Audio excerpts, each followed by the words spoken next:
«Крымский вечер» с радио «Крым-Реалии». Как в Крыму отмечали мусульманский праздник Курбан-Байрам? Подробности уже через минуту. Почему на полуострове остается все меньше украинцев? Об этом мы поговорим с кандидатом исторических наук, координатором Таврической гуманитарной платформы Андреем Иванцом. Слушайте через 15 минут.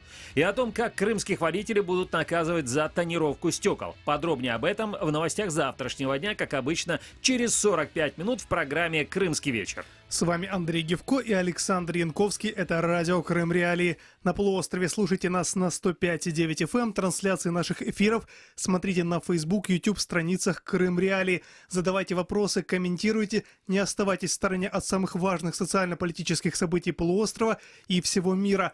Также у вас есть шанс попасть к нам в эфир по телефону. Бесплатный номер для звонков из Крыма 8 800 10 06 926. Повторю, 8 800 10 06 926. Номер телефона для жителей материковой Украины 044 490 31 18. Мы начинаем. Украина в центре внимания. И начнем наш эфир с главных новостей дня и важных событий и заявлений.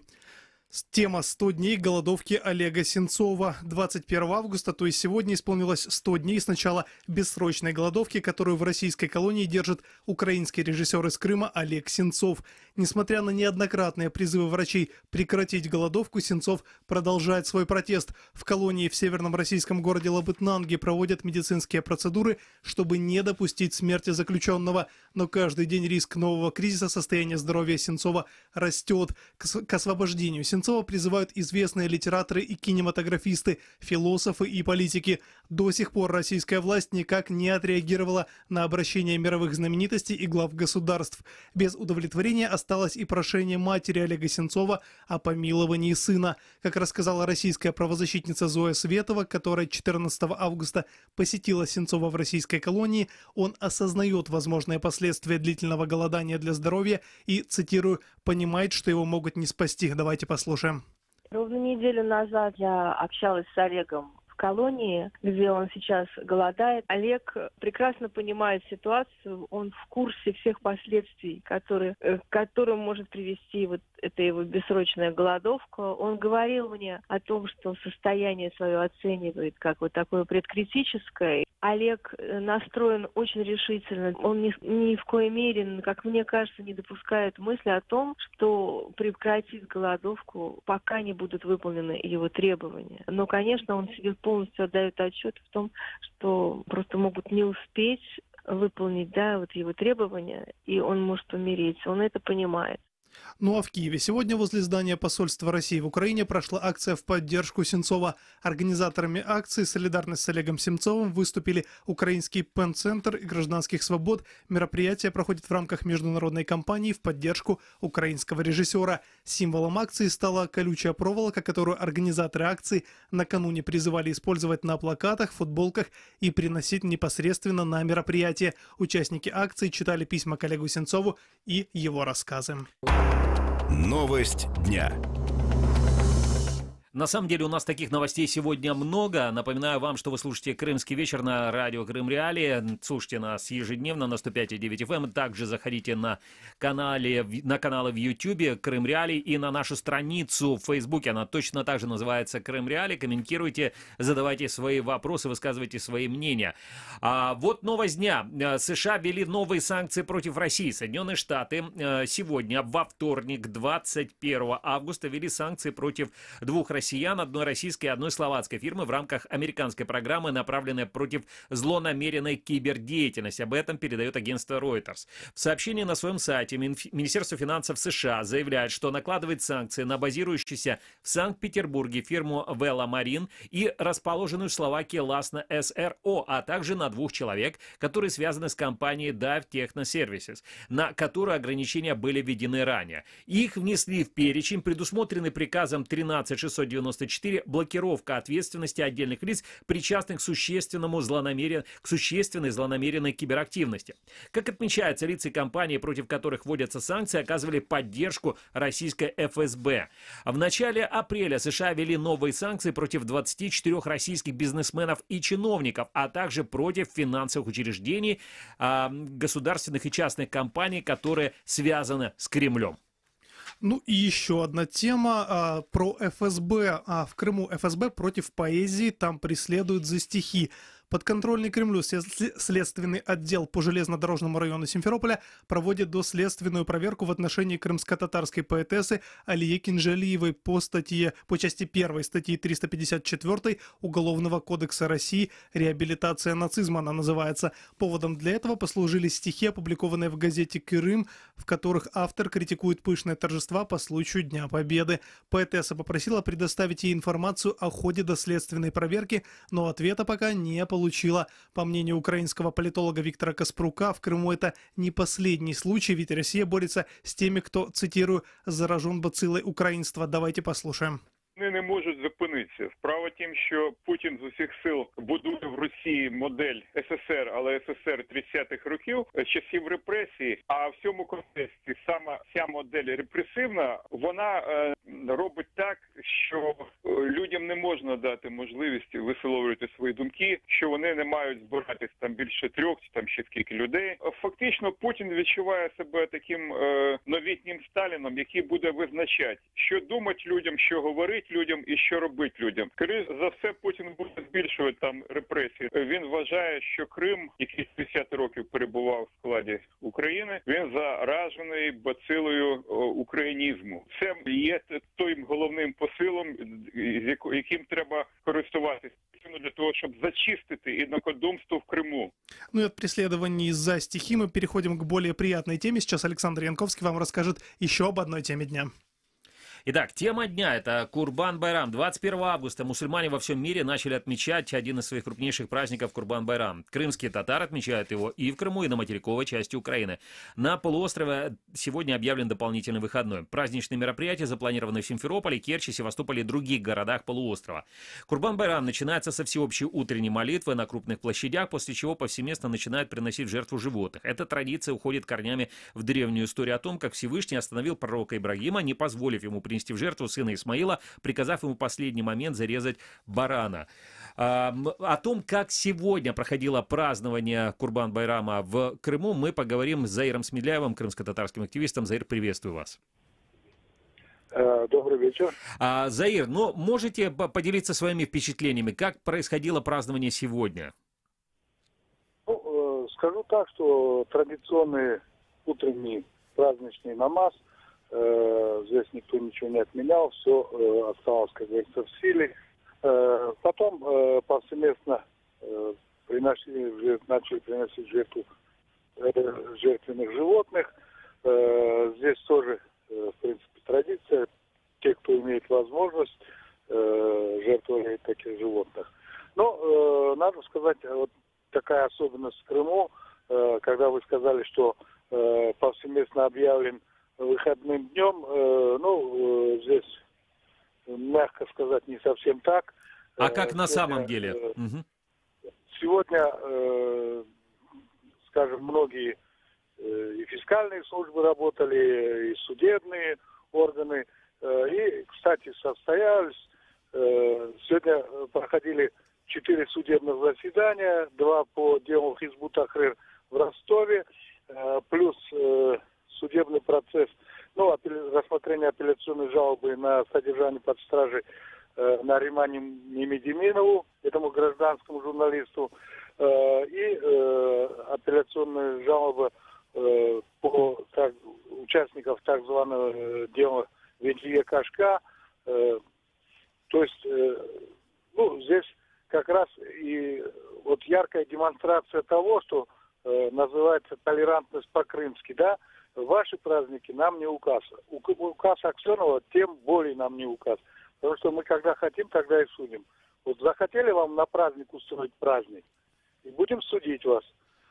Причем и одного, и другого у Наримана Мемедиминова заседание прошло в закрытом режиме. Возможно, судьи опасались, что кого-нибудь из них могут принести в жертву. Я не знаю, наверное, этот страх.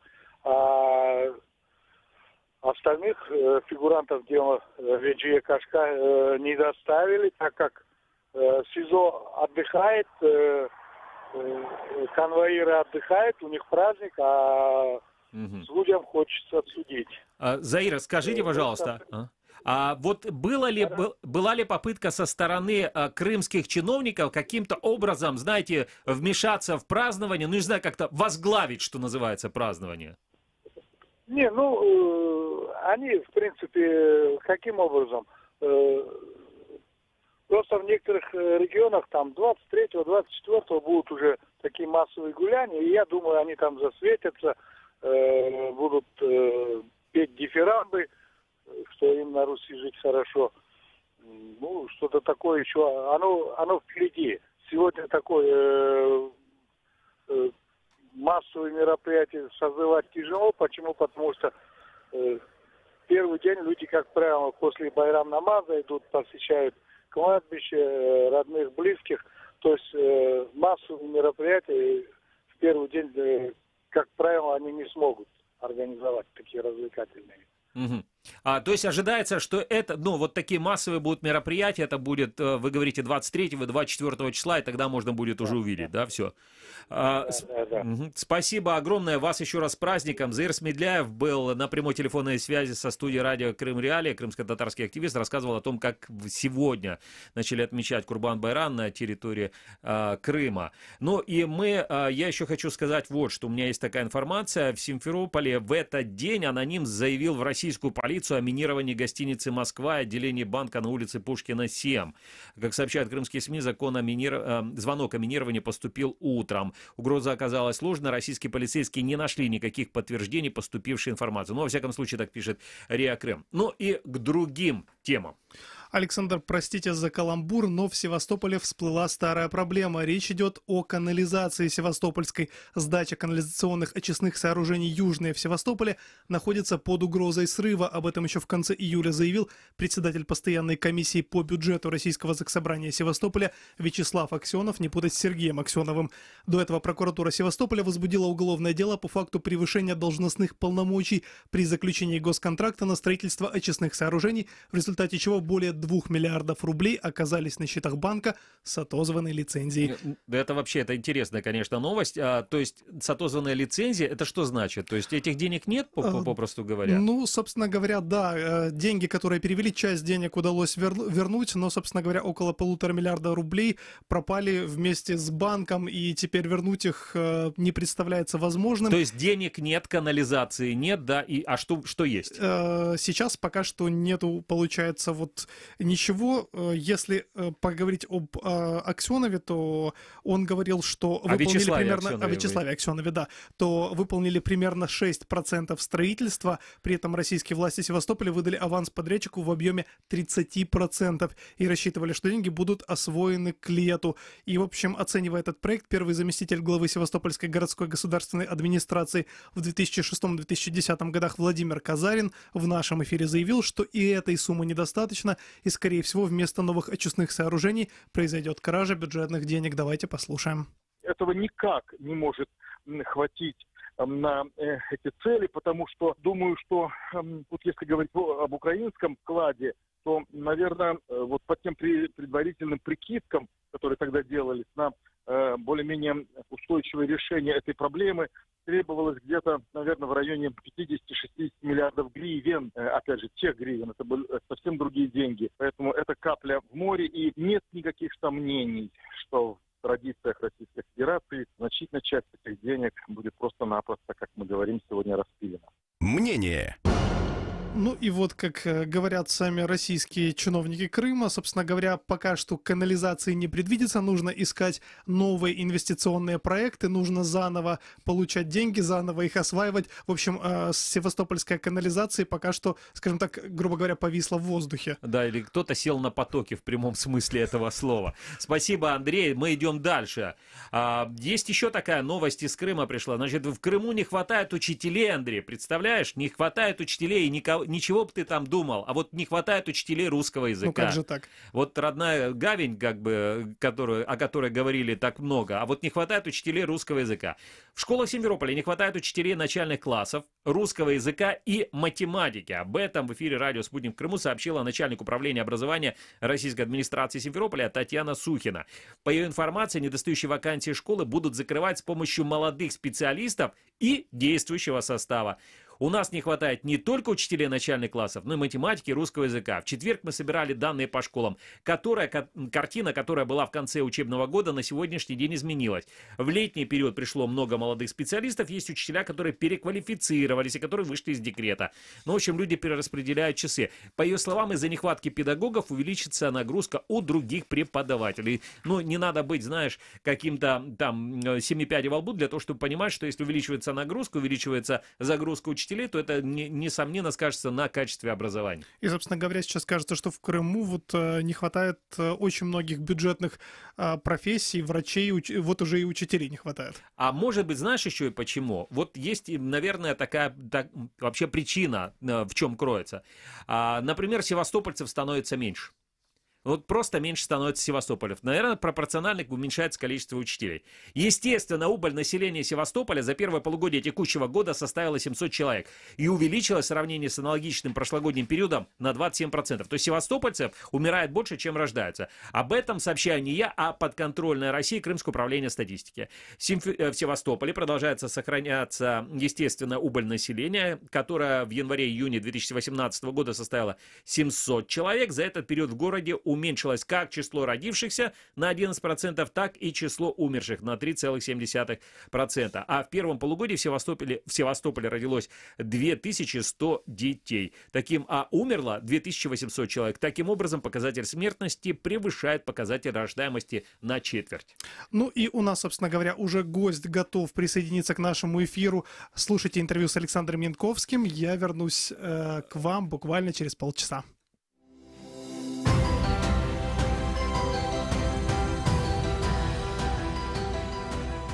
Ищите сайт Крым Реалии в интернете, наши страницы в Facebook, Twitter и ВКонтакте, наши видео и фильмы на YouTube-канале Крым Реалии. Крымчане имеют право знать.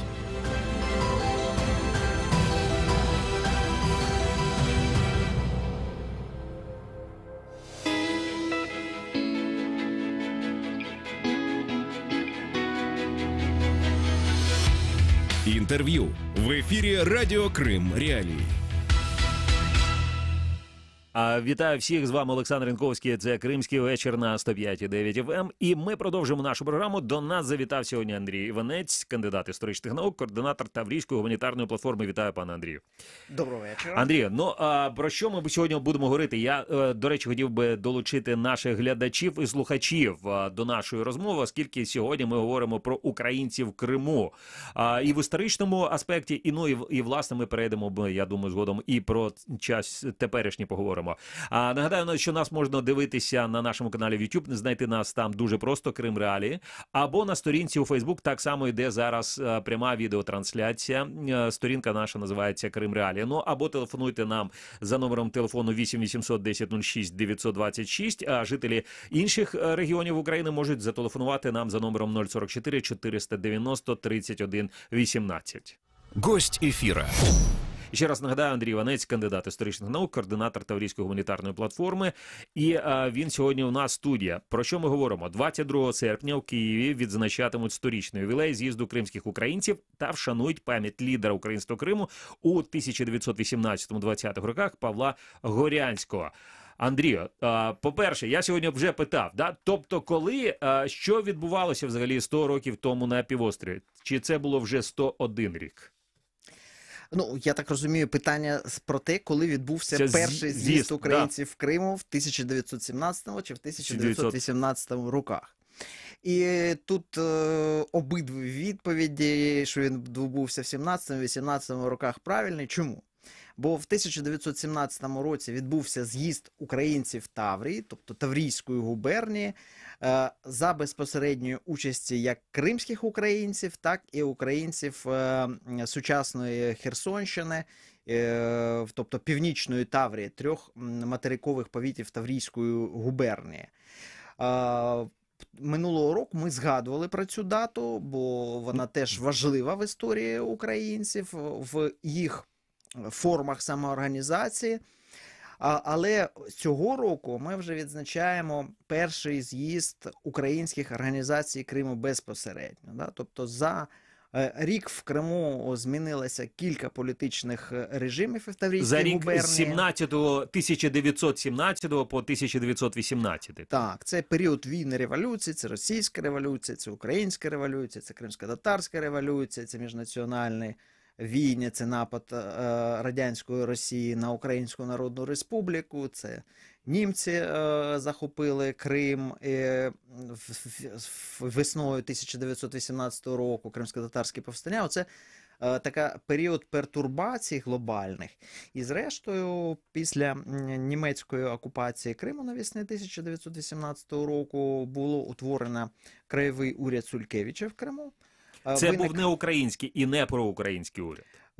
Так, власне, уряд Української держави, яка виникла в 18-му році на чолі з гетьманом Скоропадським, з весною також, він чітко поставив питання, що Крим має входити до складу України. Німці, які війшли разом з українськими військами до Криму у квітні 1918 року, вони скористалися тим, що не було визначено до кінця приналежність Криму, і примусили українські війська залишити. І вони якби консервували ситуацію, вони не знали самі, що зробити з Кримом. Дуже важлива стратегічна позиція в їх глобальних планах для просунення в Передню Азію.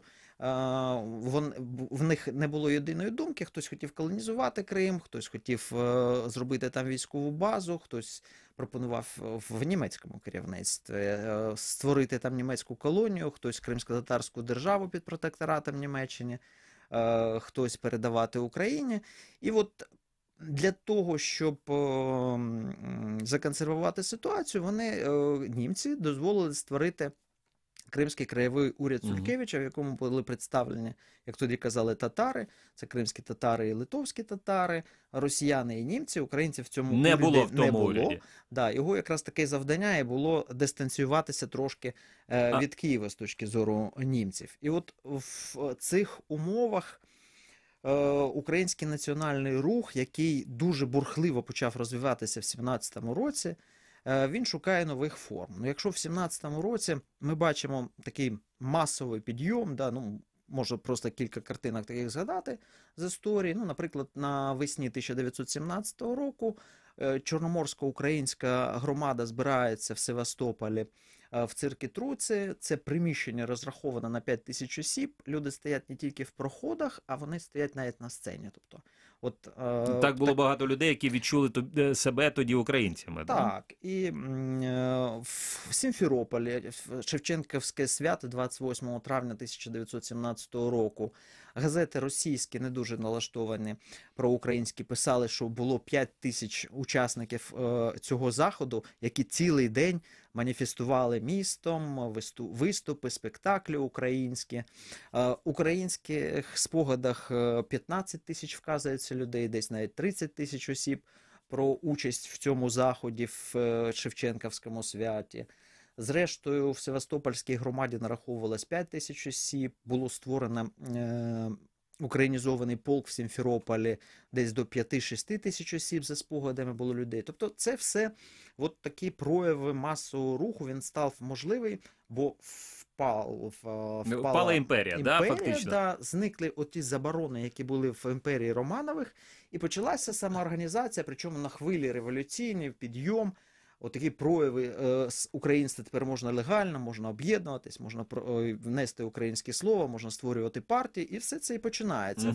У всіх повітах Криму, повітових містах виникають українські громади, десь просвіти, десь ще українські клуби, там українська хата в Феодосії, виникають українізовані частини, як сухопутні, так і, звісно, на Чорноморському флоті, де більшість моряків є українцями. Все це такий дуже бурхливий іде розвиток, і от на його логічним підсумком для 17-го року став той самий з'їзд українців в Таврії. Що вони проголосили? Тобто, які були рішення, я не знаю, створення незалежної держави, чи тоді ще навіть не було в київському рішенні про таке рішення ухвалено, чи ні? Літо 1917 року взагалі для Надніпрянщини було дуже знаковим, оскільки вже була проголошена першим універсалом автономія, потім було зіткнення у зв'язку з тимчасовим урядом, переговори, і погодились Петроград погодився визнати Генеральний секретаріат як такий уряд, України, але офіційно проголошену автономію відкласти до установчих зборів. Ну, тим не менше, це вже був початок утворення такої адміністративно-територіальної одиниці, як Україна, і йшла боротьба за її межі. Планували спочатку, була домовленість, що навіть, як згадував Володимир Винниченко, навіть не згадував, він повідомляв це в червні 1917 року представникам Центральної Ради, що до 10 губерній мала входити. Пізніше, і в тому числі Таврійська губернія. В тому числі Таврійська губернія. Пізніше змінився склад тимчасового уряду, в тому числі через українське питання була урядова криза, і вони обмежили діяльність Генерального секретаріату лише 5 губерніями. Південні губернії, Катеринославська, Херсонська, Таврійська, не мали з точки зору Петрограду підлягати Генеральному секретаріату, ну, принаймні до всеросійських установчих зборів. І от у цій складній ситуації перший з'їзд українців Таврійської губернії, він, зокрема, заявив, що вони категорично проти розподілу України, що розірвано отак на той шматок, який контролюється Генеральним секретаріатом, і той, який не контролюється, що необхідно, щоб був створений Український земельний фонд, і йому всі землі передані в межах України, а це, нагадаємо, що початок ХХ століття більшість людей проживає ще на селі, село ще сповнене такою вітальною енергією, багатонароджуваність. Це ще не голодомори, всі так не вплинули на селян, і урбанізація ще розпочалася. Це дуже було важливо для того, щоб розвертався український національний рух. Звісно, приділялась увага культурницьким питанням, що необхідно створювати українські школи, класи і якби друковані видання робити. От такі питання, тобто підтримка автономії України була задекларована українцями Таврії, підтримка територіальної цілісності України, вирішення земельного питання шляхом якраз задоволення потреб селянства і створення Українського земельного фонду і задоволення національно-культурних потреб в самому широкому сенсі. Зрозуміло. Сподіваюсь, і нашим слухачам і глядачам так само зрозуміло. Нагадаю, що в нас Андрій Іванець, гість нашої студії, якщо ви його не бачите, слухайте наш радіоефір, кандидат історичних наук, координатор Таврійської гуманітарної платформи. Андрій, таке питання. А скільки загалом жило тоді українців, ну так можна сказати, у відсотках на території Криму? Це хороше питання, на нього теж важко дати однозначну відповідь. Чому? Тому що в 1917 році був проведений перепис в Криму. І цифра ніби відома. Але, яка ця цифра? Да, але в чому нюанс? Нюанс в тому, що росіян і українців записали в одну графу. Українці. Тобто їх написали разом як русських, і тому скільки великоросів, скільки українців... Вибачте, це тільки в Криму так записали, а по Україні було окремо?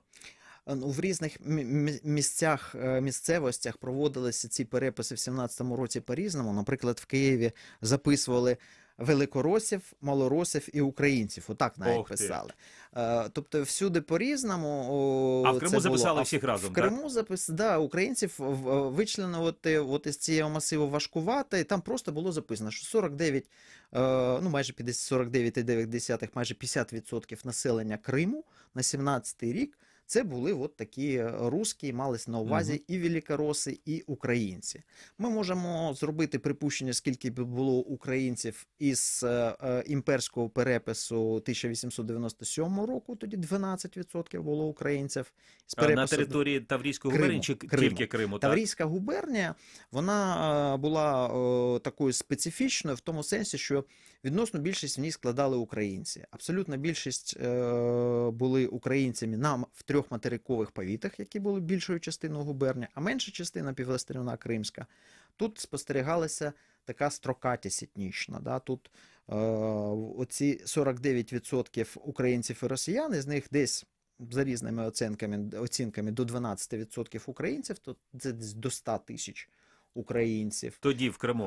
Да, тоді в Криму. Андрій, добре, 100 тисяч – це така, напевно, значна сила, да? Да, це українці були на той момент 3-ю за чисельністю етнічною групою кримських татар було корінний народ Криму, кримські татари. Вони складали в результаті імперської політики, їх кількість відносно і абсолютно зменшилася в Криму до 217 тисяч. Десь трошечки більше чверти кримського населення складали кримські татари. І от така вже була етнічна розкладка. Плюс помітні були групи євреїв, німців, і далі греки, вірмени, болгари, караїми, поляки. Цікаво, ну насправді от я про цифру, да, така велика, ну, значна кількість населення, але ми не зустрічаємо, чи може я не зустрічаю, да, може ви мене зараз виправите, таке, щоб от кримські українці підтримували під час, я не знаю, там подій 19-20 року таку-то силу, наприклад, політичну. Чи це можна сказати, що кримські українці, вони були такими згуртованими, чи вони всі такі були розпорошені, як це часто густо траплялося в історії, і не було такої сили вже у 18-19 роках? Ось чому ми, власне, сьогодні, я маю на увазі кримських українців і тих, хто цікавиться історією Криму, згадуємо події 17-18 років і з'їздів. Тому що це була форма самоорганізації української спільноти, якщо в масштабах всього регіону. Якщо до 17-го року ми бачимо цікаві прояви там українства у вигляді, наприклад, там театральних гуртків або такого політично-просвітницького гуртка «Кобзар» в Севастополі, або там, до речі, цікавий момент був до революції, що одна з перших організацій Української партії соціалістів-революціонерів виникла в Сімферополі, а ця партія потім відіграла одну з ключових ролей в українській революції, була наймасовішою в 17-му році.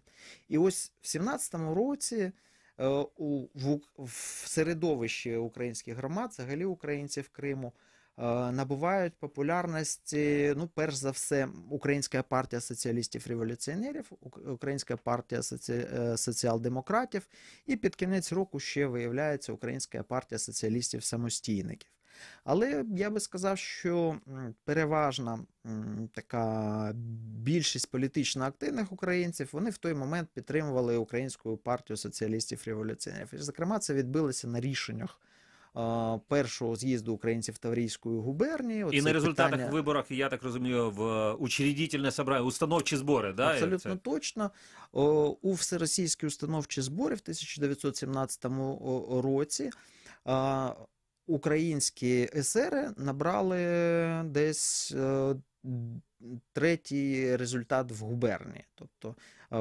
Тобто значна кількість голосувала саме за українську партію. Да, людей. Власне, три політичні сили змогли від Таврійської губернії провести своїх делегатів на всеросійські установчі збори. Це були російські есери, це були кримський татарський список, теж соціалістичний, з таким ухилем весерівський, окрім національних вимог, я маю в соціальному сенсі, і Українська партія соціалістів-революціонерів. Так, тут ми поставимо таку, знаєте, кому. Просто я нагадую нашим слухачам і глядачам, що в нашій студії Андрій Іванець, кандидат історичних наук, координатор Таврійської гуманітарної платформи. Говоримо сьогодні про 100-річчя або навіть 101-шу річницю, да, українських. 100-річчя все ж таки з'їзду українських організацій Криму, це 100-річчя. 100-річчя, так. І ми повернемося до нашої студії за декілька секунд.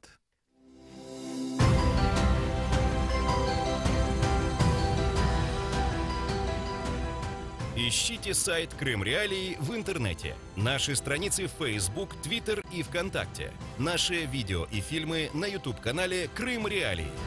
Крымчане имеют право знать.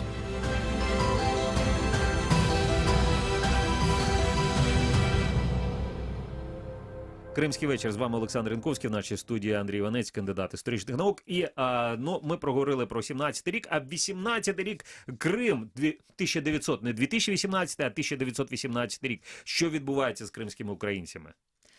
Ось якраз після сплеску 1917 року наступає період жорстких випробувань, оскільки наприкінці 17-го, на початку 18-го року більшовики і їх союзники, інші ліворадикальні політичні сили, вони переривають демократичний розвиток Криму, зривають в проведення всекримських установчих зборів і встановлюють свою диктатуру.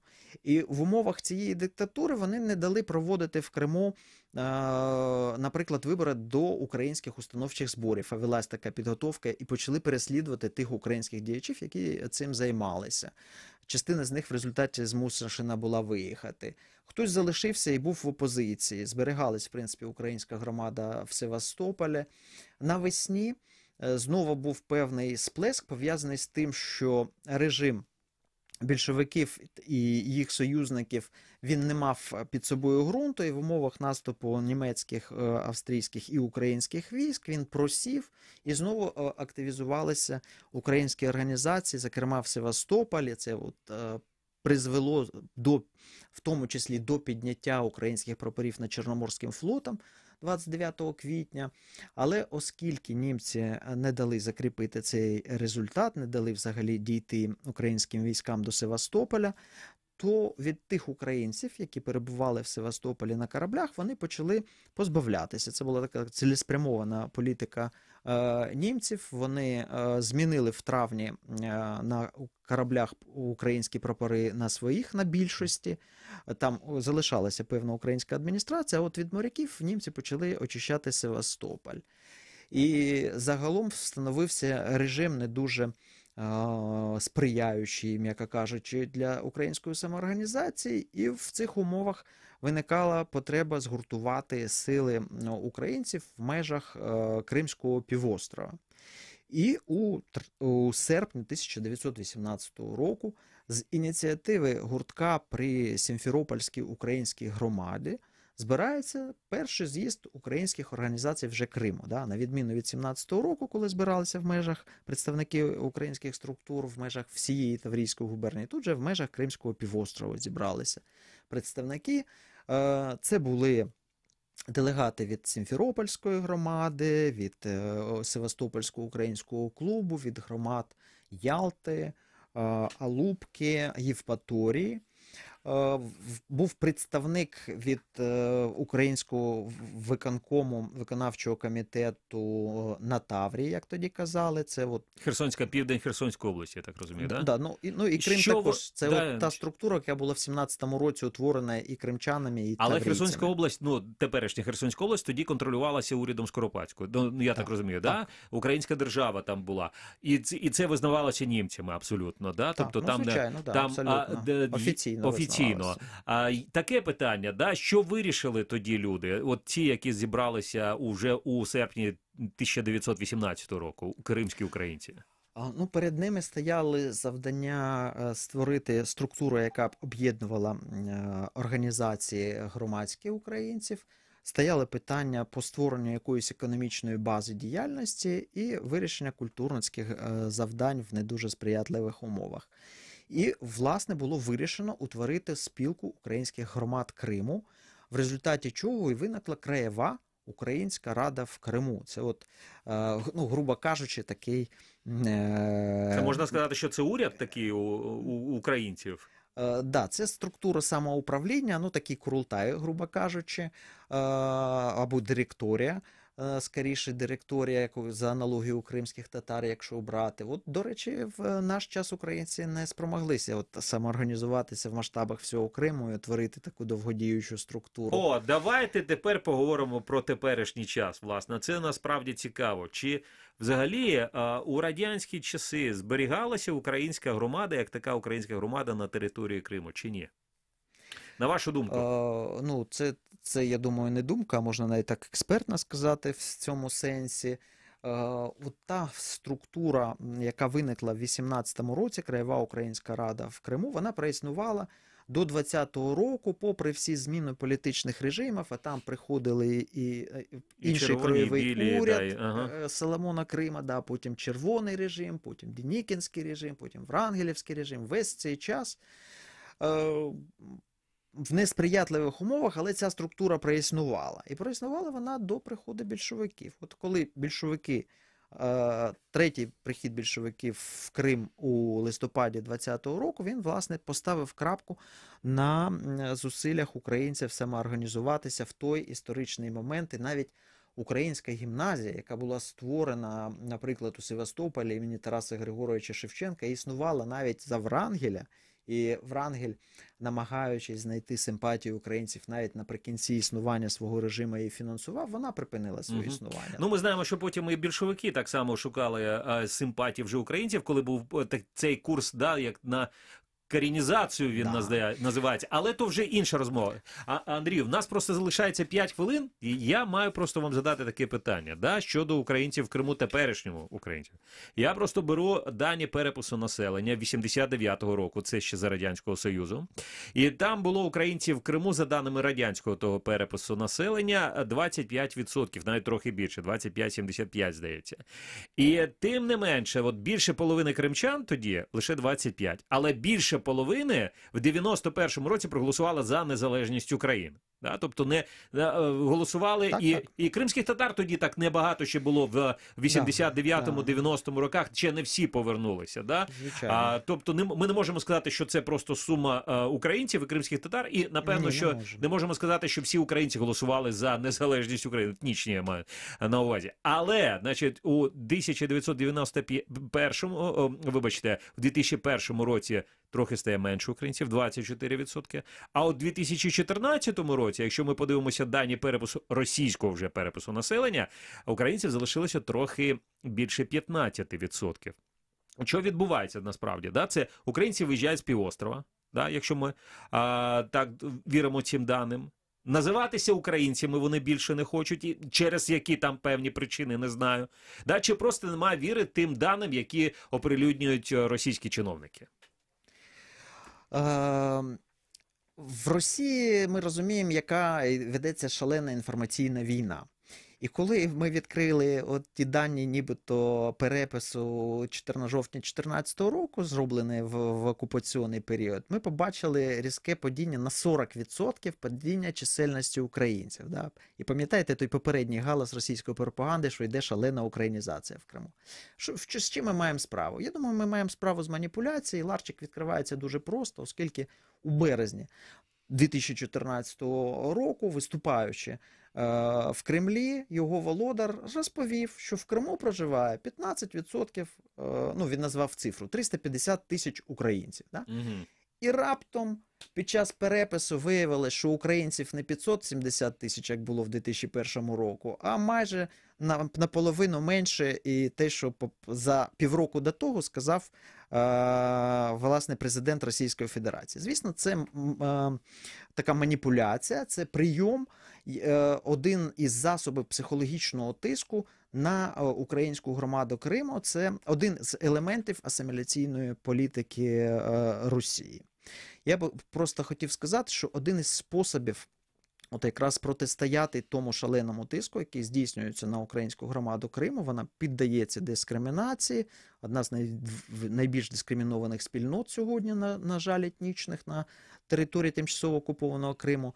Це є, зокрема, це необхідно, але недостатньо, це знання історії. І от тому ми відзначаємо, в Криму нема такої змоги, тому ми відзначаємо в Києві сторіччя першого з'їзду українських організацій в Криму, і ми віднайшли могилу голови Краєвої української ради в Криму Павла Єрефеєвича Горянського. Він виїхав з Криму в середині 20-х років і в 35-му році був похований на Лук'янівському цвинтарі.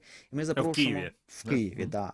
Ми її віднайшли, і ми запрошуємо завтра всіх тих, хто є в Києві, кому цікава історія українців Криму, прийти і в Музей Української революції на 15:00, щоб поговорити про перший з'їзд українських організацій, про проблеми українців в Криму сьогодні. Це в тому будинку, де колись була Центральна Рада, абсолютно точно, да. Ми обрали якраз історичний такий будинок для згадки про одну з важливих історичних подій в історії української громади Криму. А десь о 17:45 ми будемо на Лук'янівському цвинтарі. Це прямо за телевежею головною в Києві, станція метро Дорогожичі.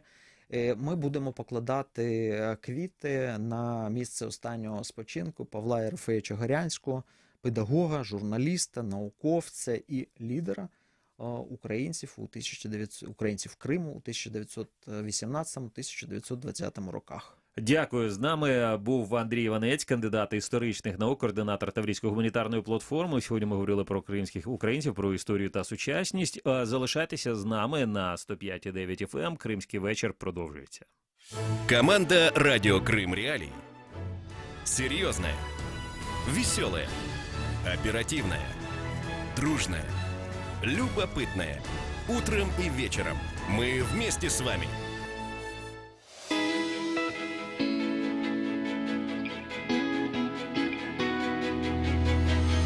Крымский вечер с радио Крым Реалии.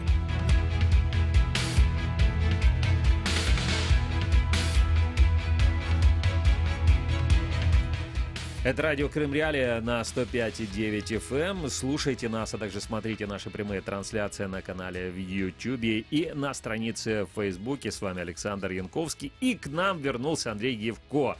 Напомню также, что вы можете позвонить не только мне, но и Андрею прямо сейчас по прямому номеру телефона 8 810 06 926. Звонки по этому номеру телефона бесплатные. Ну а жители других регионов Украины, если не из Крыма, то звоните нам по другому номеру телефона 044 490 31 18. И далее мы будем говорить о том, что же принесет завтрашний день. Прогноз на завтра в эфире «Радио Крым Реалии». Тема дня. Александр, скажите мне, с чем бы вы сравнили Керчь? Керчь я бы сравнил с Дальним Востоком, потому что она очень дальняя и очень восточная. А вот керчане сравнили свои дома, то есть, можно сказать, свой город с индийским гетто. Керчане жалуются на мусор в районе улицы Победы 9. Жители города отмечают, что их дворы стали напоминать им бедные кварталы Индии, передают новости Крыма.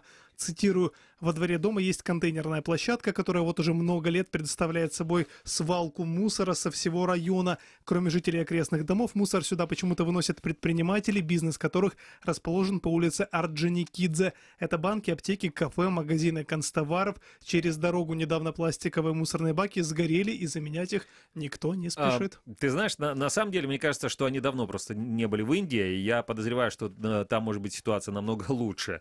Но вот стереотипы все-таки управляют головами людей. А вот есть у нас такая очень интересная новость. В Ялте, оказывается, самый высокий радиационный фон на полуострове.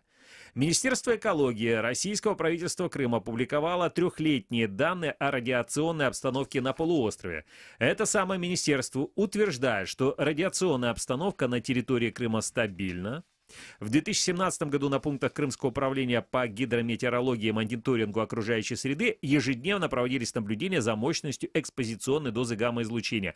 Но отмечается, что самый высокий гамма-фон из всех городов Крыма фиксируется в Ялте, а самый низкий в Керчи и Джанкое. Превышение при этом нормы радиационного фона в Крыму не наблюдалось, сообщает ведомство. По данным многолетних наблюдений, на полуострове также не выявили радиационных аномалий и загрязнений. В общем, все хорошо, но в отдельных пунктах лучше. И паниковать пока не нужно. Александр, скажите, пожалуйста, у вас стекла на машине тонированные? Да, я честно скажу, на моей машине с крымскими номерами у меня тонированные стекла. И вот с тонированными стеклами вам в Крым ездить опасно. Российская госавтоинспекция... Вот оно в чем причина-то. Да. Вот в тонированных стеклах, ясно. Российская госавтоинспекция напоминает, что в соответствии с техническим регламентом светопропускная способность ветрового стекла, а также передних боковых стекол должна составлять не более 70%. Тонировка остальных стекол транспортного средства правилами не запрещена.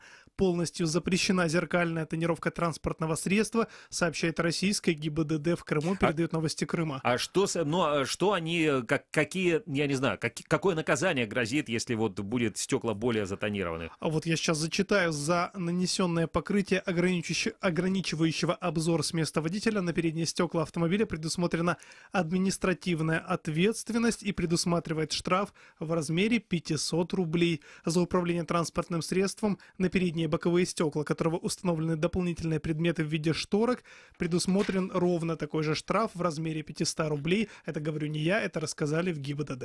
Понятно. Ну, как тут, в общем, как бы не заинтересоваться в такой ситуации алкоголем. Но будьте осторожны, Крым заваливают контрафактной алкогольной продукцией. Вот сотрудники... Не буду называть правоохранительными органами, все-таки вот сотрудники, российские чиновники задержали еще одну фуру с партией спиртосодержащей продукции, которую хотели везти в Крым под видом, никогда не угадаешь, стройматериалов, Андрей, понимаешь? А может быть, они везли спирт для разбавки краски? Краски, ну, не знаю, да, точно, или для отмывки, да, как ацетон, в принципе. Я, конечно, часто встречал, что, читал об этом, что вот там под видом боярышника везут, но вот тут, оказывается, под видом стройматериалов. Об этом сообщила пресс-служба ОФСБ России в Крыму, передает, опять-таки, Новости Крыма, и эту же информацию публикует примечание. 19 августа задержали очередную фуру, в которой под видом строительных материалов незаконно перевозили крупную партию спирта, содержащей продукции, общим весом свыше 25 тонн. Общая стоимость спирта составляет более 1 миллиона рублей. В пресс-службе ведомства отметили, что выявленная организованная группа систематически занималась ввозом в республику этилового спирта и производила из него контрафактный алкоголь. Также обнаружен подпольный цех по производству нелегальной алкогольной продукции. В помещении обнаружена изъята партия алкоголя, одной из популярных марок с поддельными марками акцизного сбора, а предыдущая партия спирта объемом в 30 тонн была задержана 15 августа. Спирт тогда прятали за мешками с отрубями. То есть либо стройматериалы, да, либо... Очень-очень креативные крымские контрабандисты и стройматериалы, и отрубя, да, и все остальное отруби, да. Интересно, что в следующий раз придумают для того, чтобы провести 25 тонн спирта на полуостров. Ну, давайте вернемся к более, скажем так, трезвым новостям. Крымские офицеры станут пилотами на параде ко Дню независимости Украины. Во время военного парада в Киеве 24 августа в составе воздушной колонны над Крещатиком пролетят 4 Ми-14. Я уточню, это вертолеты. Да, это вертолеты под управлением офицеров, которые передислоцировались на материковую часть Украины после аннексии полуострова. Один из них, командир 10-й авиабригады ВМС Вооруженных сил Украины, бывшей Сакской бригады морской авиации Игорь Бедзай. Как сообщил он Крым Реалии, в военном параде в Киеве вертолеты морской авиации участвуют впервые. Он напомнил, что в 2009 году на военном параде в столице Украины во время пролета авиации были задействованы самолеты-амфибии Б-12 тогдашней Сакской авиабригады. Ну, а вот по-своему в Крыму готовится к Дню независимости Украины. Россия собирается перекрыть Керченский мост. Ну, что, в принципе, абсолютно логично. Значит, потому что там собираются провести 23 августа антитеррористические учения «Циклон Вихрь-2018». Но проводить его будут в Краснодарском крае, соседней России. И на время тренировок Керченский мост перекроют, и автосообщение с Крымом будет приостановлено. В учениях примут участники, самые разные сотрудники российских спецслужб. Основная цель учений – якобы предотвращение терактов на наземном и водном транспорте, а также минимизацию ущерба от них. На самом деле, я предполагаю, что они будут искать спирт под видом стройматериалов. Вот, видимо, как-то им надо все это делать. Знаете, что самое интересное? Они перекроют мост, при том, что, собственно говоря, они очень много рассказывают о том, сколько же людей проехало по этому мосту. И сколько же? И вот по Керченскому мосту с момента открытия проехали 2 миллиона автомобилей. Вот так сообщает пресс-служба оператора транспортного перехода Управления дорог Тамань. Интенсивность движения в сторону Крыма в период с 16 мая по 20 августа превысила 1 миллион автомобилей. Во второй половине августа фиксируется постепенная переориентация транспортного потока на Тамань. Так, в период с 14 по 20 августа ежедневно преобладает трафик в сторону Краснодарского края. В Крым за эти дни проехали более 98 тысяч автомобилей, в обратную сторону более 111 тысяч, говорится в сообщении. Ага, то есть я правильно понимаю, да, что вот 98 тысяч въехало, то есть меньше въезжает в Крым, да, чем выезжает из Крыма в соседнюю Россию. Да, вот скоро, наверное, Краснодарский край будет пытаться избавиться от крымчан, будет говорить, что туристы приехали из Крыма. Да. Ну, хорошо. А есть у нас еще одна новость будущего дня, которую, я думаю, вам будет интересно услышать. Россия хочет обменять керченских моряков на николаевских. То есть Россия хочет обменять одних украинских моряков на других украинских моряков. Значит, если дословно, Россия хочет обменять экипаж судна «Норд» на экипаж украинского судна МК-2041. Об этом заявила российская уполномоченная по правам человека Татьяна Москалькова. По ее словам, она обратилась к своей украинской коллеге Людмиле Денисовой с просьбой получить разрешение экипажу корабля «Норд» выехать на территорию, она говорит, России, да, ну я уж не знаю, там в Россию она их собирается вывозить или на территорию аннексированной России Крыма. Дословно, на сегодняшний день я прошу Людмилу Денисову получить у своих властей разрешение на пересечение границы нашими рыбаками судна «Норд». Со стороны Федерации Российской нет препятствий для пересечения границы украинскими гражданами с украинского судна, потому что они проходили свидетелями по уголовному делу о незаконной рыбной ловле, дали показания, и сегодня они как свидетели свою функцию выполнили.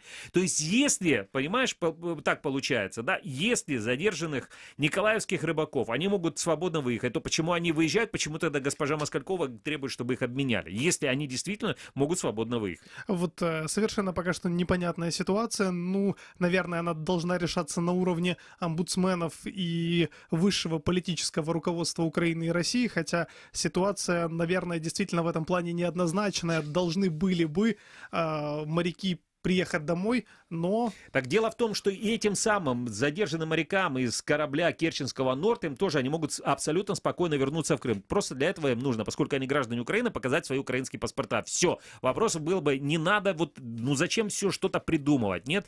Вот видишь, в России что-то придумывают абсолютно. Как говорят у нас в Крыму, это как ехать через Саки на Майнаке. А мы встречаем заслуженного крымчанина, самого главного читателя нашего сайта Крым Реалии, Рустема Халилова с обзором самых популярных материалов на нашем сайте.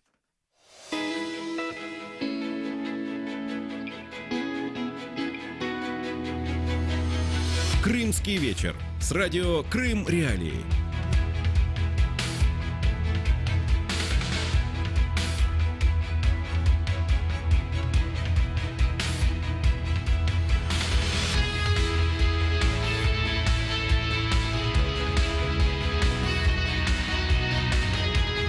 А начну я с самых невеселых тем. Здравствуйте, это с вами Рустем Халилов и наш ТОП-5.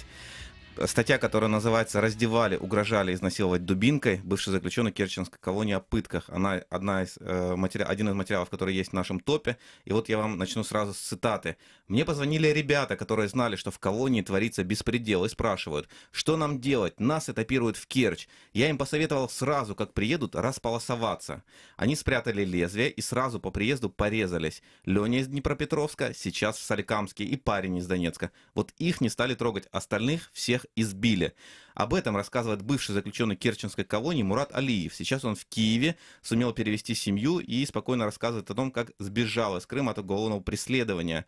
Его преследовали сразу по 2 статьям: разжигание ненависти и вражды и публичные призывы к экстремистской деятельности. Речь идет о Керченской исправительной колонии номер 2, которая еще в 1999 году была перепрофилирована из лечебно-трудового профилактория в колонию. И вот в 2016 году порядки там начали ужесточаться, потому что когда стало понятно, что местные сотрудники и руководители колонии не могут самостоятельно, по мнению российских властей, осуществить переход, из соседней России стали присылать в Керчь командировки группы охранников. Ну и, собственно говоря, после этого изменились порядки, и обо всем этом можно прочитать на материале на сайте Крым Реалии, да? Да, совершенно точно. И второй материал, который тоже определенным образом связан с тюрьмами, это видеоматериал, называется он «Сбежать от России. Как пережили аннексию в тюрьмах». 3000 заключенных в Крыму стали заложниками аннексии. Их лишили выбора, они не могли выбирать, отбывать наказание в Крыму, которое контролировали российские власти, или на материковую Украину ехать. Только 12 из этих людей смогли вернуться на материковую Украину, и вот журналисты разыскали девушку, которую перевели из Крыма в Тернополь. Историю ее жизни можно посмотреть в сюжете Крым Реалии, смотрите на нашем сайте, будьте... как дома, хотел бы я сказать. Да, но есть что-нибудь более позитивное? Я имею в виду более позитивное сегодня актуальное. В Крыму и во всем мире мусульмане сегодня празднуют Курбан-Байрам, и есть посвященный этому фоторепортаж. Можно увидеть не только барашков, для которых этот день был не очень позитивный, но и можно увидеть, как празднование Курбан-Байрама осуществлялось на материковой Украине, в Днепре, Киеве, и, конечно, как праздновали этот праздник в Крыму. Можно увидеть, что в этот день происходило в таких не самых стандартных для украинских читателей местах, как Центр для беженцев в Македонии, или можно увидеть, как проходил общий намаз с президентом Кыргызстана, собственно, в этой стране.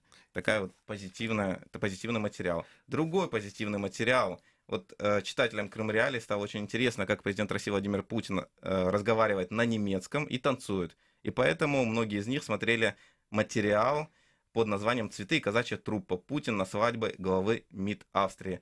Почему я говорю «смотрели»? Потому что это видео о том, как Путин был приглашен в качестве частного визита на свадьбу, и как он там танцевал и говорил тосты. Спасибо, Рустем. Очень интересно было почитать комментарии, вот особенно филологов немецкого языка. Я думаю, что они там больше всех следили за тем, как Владимир Путин говорит по-немецки. Да, das ist fantastisch. Да, я понял. Значит, тогда мы прощаемся с вами, дорогие друзья. С вами были Рустем Халилов, Андрей Гевко, Александр Янковский. Услышимся и увидимся уже завтра в 18:30 по джанкойскому времени. Всем доброго.